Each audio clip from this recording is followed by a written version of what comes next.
আমরা গত আগস্ট মাসে একটা পরিবর্তন এনেছি আমাদের জাতীয় জীবনে এবং এই পরিবর্তনের পেছনে আমাদের একটা মহৎ আকাঙ্ক্ষা ছিল।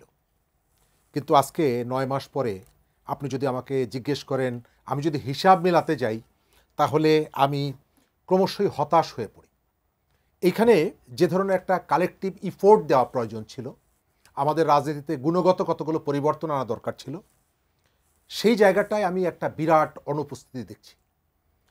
আপনি নিউজের শুরুতে যতগুলো নিউজ বলেছেন তার মধ্যে জগন্নাথ বিশ্ববিদ্যালয়ের যে ঘটনাটির কথা বললেন, জুলাইয়ের গণ অভ্যুত্থানের সবথেকে চ্যাম্পিয়ন কারা ছিল?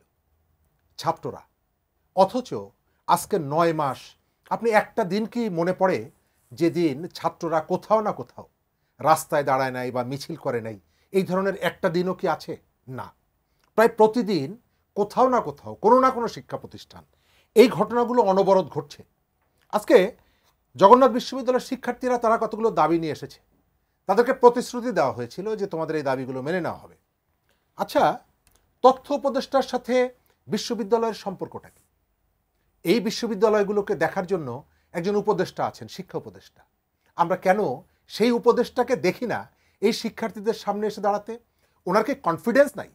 ওনার কি আত্মবিশ্বাস নাই যে এই শিক্ষার্থীরা আমার কথা শুনবে না, অথবা আমি তাদের দাবিটা বুঝবো না? স্বাস্থ্যকর অল টাইম ফ্যামিলি কেক, সব সময় অল টাইম হেলদি লাইফ। অথবা তারা আমাকে যথাযথ সম্মান দেবে না? কেন যখন এই ধরনের পরিস্থিতি হয়, নার্সরা যখন আন্দোলনে নামে, তখন আপনি হাসনাত আবদুল্লাহকে পাঠিয়ে দেন, তখন আপনি সার্জিস আলমকে পাঠিয়ে দেন? অর্থাৎ সরকার তার নিজের উপরে নিজের কর্তৃত্ব, নিজের আত্মবিশ্বাস হারিয়ে ফেলেছে। আমরা কি এই সরকারের ব্যর্থতা চাই? আমরা এই সরকারের ব্যর্থতা চাই না। কেন চাই না?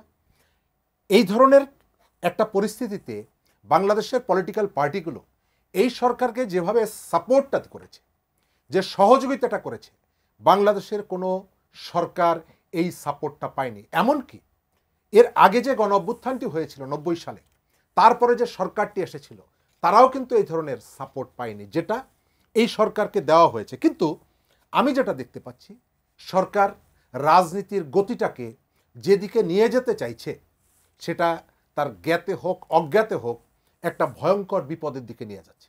আজকে সোহরাওয়ার্দী উদ্যানের কথাটা আমরা বলছি।